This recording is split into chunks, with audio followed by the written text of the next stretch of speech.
শুনি ফজর বলে আর মাত্র 5 মিনিট বাকি আছে, বলেন এরকম বিদআত জায়েজ নাই। কে বলেছে আপনাকে এই কথা বলার? রাসূলুল্লাহর মসজিদ থেকে আযান হওয়ার পর কখনো নামাজের জন্য আর কোন ইঙ্গিত দেওয়া হতো না। কাজী হাদিসে যা নাই আন্দাজে তা বানাবেন না, গুনাহ হবে। আবার আর এক শ্রেণীর লোকেরা তারা রসুলকে এত ভালোবাসে, আযান দেওয়ার আগে আসসালাতু ওয়াসসালামু আলাইকা ইয়া রাসূলুল্লাহ, আসসালাতু ওয়াসসালামু আলাইকা ইয়া হাবিবাল্লাহ, এই বলে আযান দেয়। কোথায় পাইছেন? আপনারা কি সাহাবীদের চাইতে রাসূলুল্লাহকে বেশি ভালোবাসতে পারবেন? জবাব দেন, পারবেন? পারবেন? সারা পৃথিবীর সব মুসলমান একত্রিত হয়ে একজন সাহাবীর মহব্বত রাসূলকে দিতে পারবে না। সাহরির জন্য মাইকে ডাকাডাকি করা কি ইসলাম শরিয়া কিভাবে দেখে? ইসলাম শরিয়াকে আমি যতটুকু বুঝেছি সে আলোকে বলতে পারি যে সাহরির জন্য মাইকে ডাকাডাকি করা আমাদের বর্তমান প্রেক্ষাপটে আমাদের সমাজের জন্য কোনো ভালো কাজ নয়। তবে কোনো জায়গায় যদি এরকম হয় যে মাইকে ডাকাডাকি না করলে মানুষ উঠতে পারবে না, রোজা রাখতে পারবে না, এটা তাদের জন্য বরং হেল্পফুল হবে ডাকাডাকি করাটা, তাহলে সেটা সেখানে বিধেয় এবং জায়েজ হতে পারে।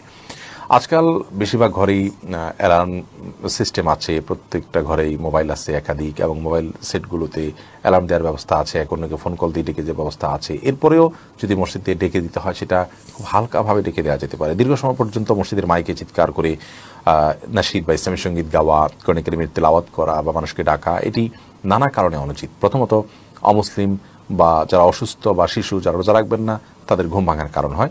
দ্বিতীয়ত এটির ফলে অনেকে ভোর রাতে তাহাজ্জুদ দোয়া বতির মাশগুল থাকেন, তাদের ডিস্টার্ব হয়, এই কারণে এগুলো করা উচিত নয়। আরেকটা বিষয় হলো যে নামাজের জন্য যেরকম আহ্বান করতে হয়, আজানের বিষয়টি বিধিবদ্ধ শরিয়া রেখেছে, অন্য কোনোটির জন্য ওইরকম আজানের মতো ফরম্যাট বোঝা যায়, অর্থাৎ এরকম মানুষকে আহ্বান করা হচ্ছে ওই রকমটি যেন বোঝা না যায়, সেদিকটা খেয়াল করতে হবে। যদিও সারির জন্য ডাকাডাকিটাকে আজানের বিকল্প বা আজানের অনুরূপ বা সমকক্ষ বলে কেউ মনেও করে না, সেভাবে করেও না, বাট সাদৃশ্যটা সেরকম হয়।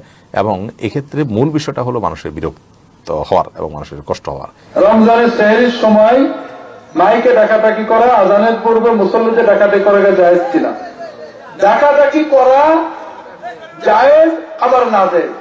আমরা বর্তমানে যেটা করি এটা নাজেজ, অর্থাৎ বেলা রাত 3টে থেকে 4টে পর্যন্ত একটা মাইক বাজানো হারাম কাজ। এতে মানুষের ঘুম নষ্ট হয়, মানুষের ডিস্টার্ব হয়, যারা সেহরি আগে খেয়ে ঘুমাতে গেছে তাদের ডিস্টার্ব হয়, যারা তাহাজ্জুদ পড়তে যায় সব ডিস্টার্ব হয়, এটা নাজেজ। তবে আপনি যদি মাইকে 3টে বেজেছে, বাইরে 3টে বেজে গেছে, আজানের 1 ঘন্টা দেরি, আধা ঘন্টা দেরি, বাইরে ট্রেনের 1 মিনিট 2 মিনিট পরে, এটা দোষ। নামাজের জন্য মাইকে ডাকা নাজেজ, মসজিদের মাইকে আজানের ডাক হবে। ভালো করে বোঝেন। আপনার বাড়িতে আমি যে খাইলাম, দাওয়াত খেয়ে যে আপনার বাড়ির দরজায় একটা হোটেল আছে, হোটেলে যে বললাম যে 1 প্লেট খাবার দে, তাহলে কি বোঝা গেল? হ্যাঁ, নবীজির সুন্নত ডাক হলো আজান, ডাকার খানিক করে আবার আপনার ডাকা ডাকলেন, তাহলে কি হলো? মানে আপনার নবীর সুন্নতটাকে পেট ভরে। এই জন্য মাইকের ডাক একটাই হবে, আজান। আর ডাকাটাকে আপনি জায়গায় চলে যায়, কোনো